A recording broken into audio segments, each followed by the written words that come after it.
2 মাস আগে আমার একটা গুগল শিট করার দরকার ছিল, যেখানে হচ্ছে যে একটা রোতে যতগুলো টিক দেওয়া আছে রোয়ের লাস্টে সেইটার ডিজিটটা দেখাবে। তো আমার একটা কলিগ সেটা ডেভেলপ করেছিল, আমি তাকে রিকোয়েস্ট করেছিলাম আমাকে সেটা শেখানোর জন্য।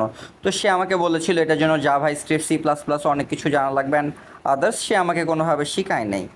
তো আজকে আমার ওটার থেকে আরও কমপ্লেক্স একটা শিট করার প্রয়োজন ছিল, যেটাতে হচ্ছে যে রোয়ের লাস্টে পার্সেন্টেজে উল্লেখ থাকবে যে কতগুলো রোতে টিক দেওয়া আছে। তো আমি যতদূর পারি ততদূর করার পরে আজকে সেই শিটের লিঙ্কটা হচ্ছে এই যে এখানে এআইকে দিয়েছি। এআইকে দেওয়ার পর আমার কি লাগবে সেটা বলেছি। তো প্রথম এআই আমাকে একটা ফর্মুলা দিয়েছিল, ফর্মুলাটা আমি বসিয়ে দেখেছি যে কাজ হয় নাই। তো এআইকে আমি করেছি কি, বললাম যে আমি স্ক্রিনশট দিলে ওর ভালো হবে কিনা, তো বলে যে হ্যাঁ ভালো হবে। দেন আমি স্ক্রিনশট দিয়েছি।